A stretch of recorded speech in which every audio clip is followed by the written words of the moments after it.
Health officials on Long Island are trying to get to the root of an outbreak that quarantined an assisted living facility. Dozens were sickened. And as Greg Sergel reports, some fear it's only a matter of time before another outbreak strikes.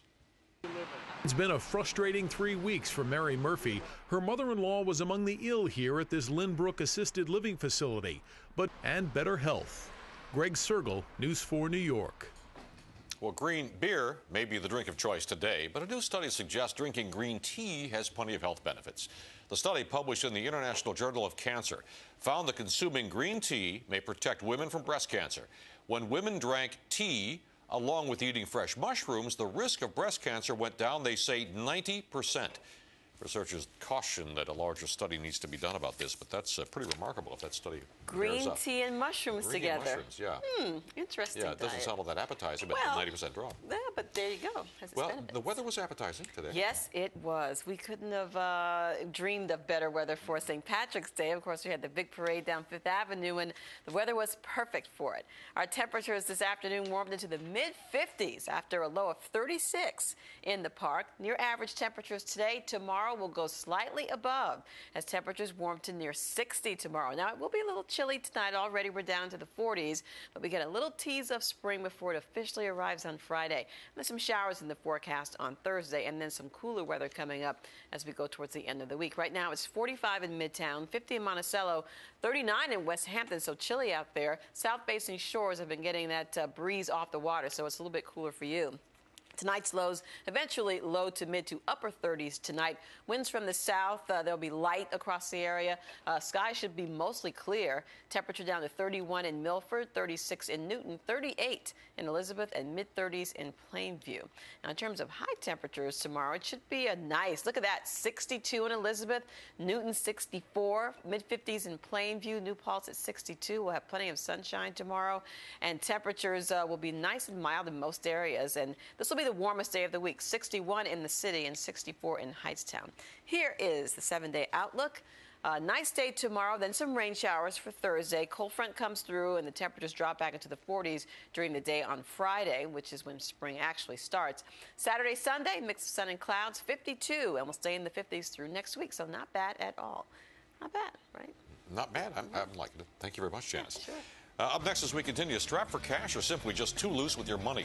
The MTA says it's desperate for a fare hike or new bridge tolls. We'll talk with guests who are not really convinced the need is really there. And behind the smiles and the shamrocks, Gabe Pressman found out what was on people's minds at the St. Patrick's Day parade.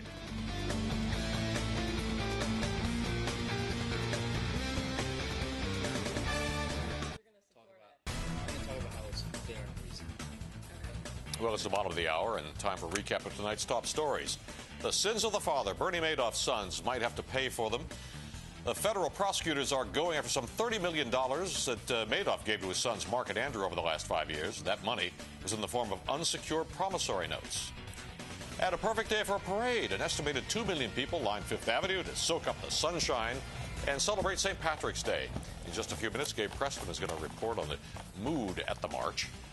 And Governor Patterson has rejected the state Senate compromise designed to avert huge bus and subway fare hikes. The MTA says if next week's budget deadline is missed, riders could pay about 30% more for Metro cards and face service cuts. Well, New York Senate Democrats said it was a budget that would keep you from having to suffer huge fare increases on subways and buses and keep the East and Harlem River bridges free. But Governor Patterson didn't waste any time claiming the alternative budget did not provide any funding for maintenance or construction, wasn't realistic. So once again, New Yorkers are facing an uncertain future for the mass transit system that makes it possible to live and work here in New York. And here to talk more about this are New York City Councilman John Lewis, the chair of the Council's Transportation Committee, and Nasa Pranger. She's formerly of the New York Strap Hangers campaign, and we appreciate you both coming in. And let's talk about the Senate plan for just a second here. Basically, the governor said this thing is nonsense. It doesn't begin to address the problems of the MTA. Agree or not? I would agree with what the governor had to say. The Senate laid out a plan. I guess that's the good news. Now all the parties up in Albany have something on the table and they can get together and figure out a plan. But what the Senate plan doesn't do is address the long-term needs of the MTA and really of the transit system.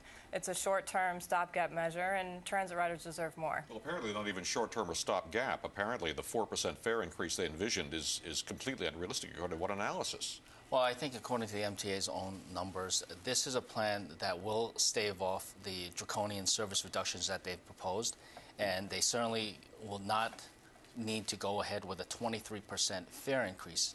The Senate plan is a plan, they've been very upfront about what it does. It is a short-term measure that does not address the capital needs. It only addresses the operating needs of the MTA. Do you support it? And I think it's fair and reasonable given that the MTA imposed a time frame on Albany. This March 25th date is a date that the MTA provided. Nobody else had agreed to that date. So to make sure that things are done in time for that so-called March 25th deadline, that they had to come up with a plan to make sure that the buses and the subways can keep rolling without having to have a 23% increase. Councilman Liu, we've seen this dance time and time again. The MTA sets a deadline. The MTA paints some draconian picture of what's going to happen. Fares are going to double, and we'll have to cut service in half, some terrible thing like That's that.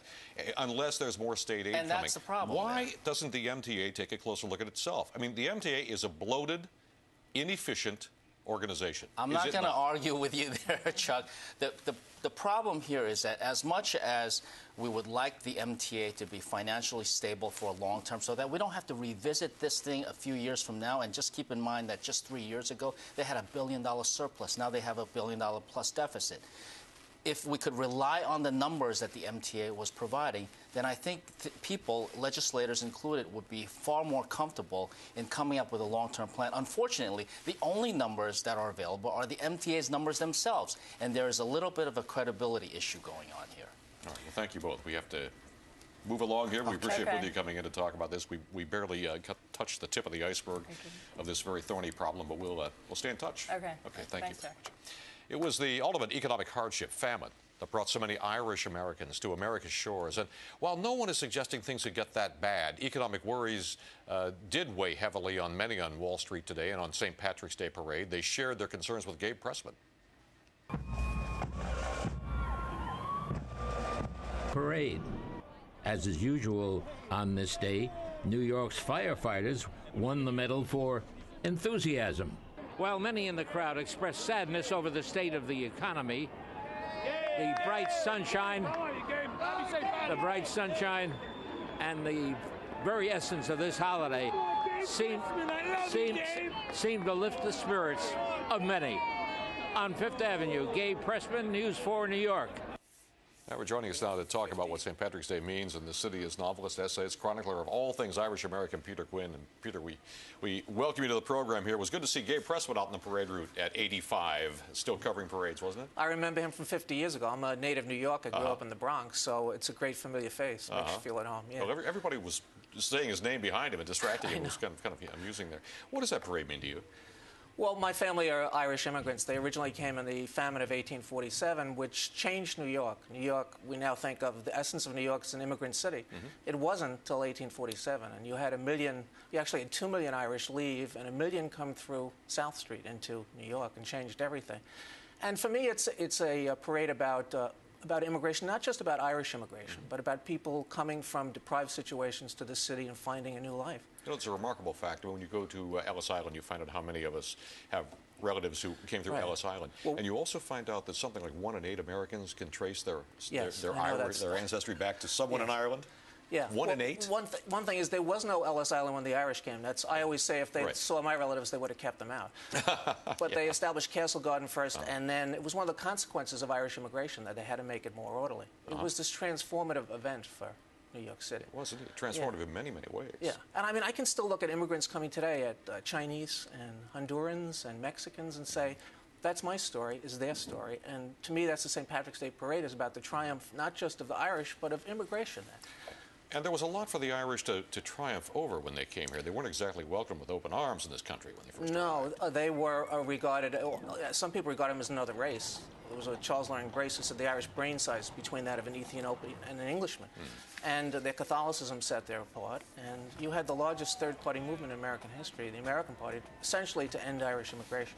So, you know, all the issues that we hear today about immigration, they're just retreaded all the time. Every group comes, first they want to keep them out, then they're a problem, and then 50 years from now it's, oh, the Italians here are great, the Jews are here, the Irish. But that wasn't, when they came over, it wasn't like that. Well, if you look at it now, I mean, the Irish have found their way into every aspect of American life, into politics, and initially through the police forces and the fire departments, and then into the political structure and into business and into the presidency. I think 23 presidents have some Irish ancestry.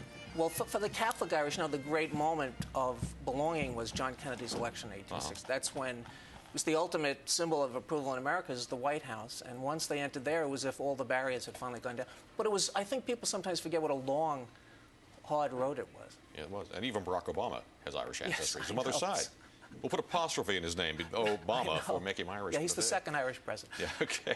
Thank you very much. We appreciate you coming to share some of this. Thank you. It's fun with us. Well, outrage over new fees for some concert goers going to the PNC Bank Center is getting more and more expensive. DeMarco Morgan has the story for us. Parking at PNC Bank Arts Center just became an even bigger challenge for music fans. Not because of lack of space, concert goers are now being charged for parking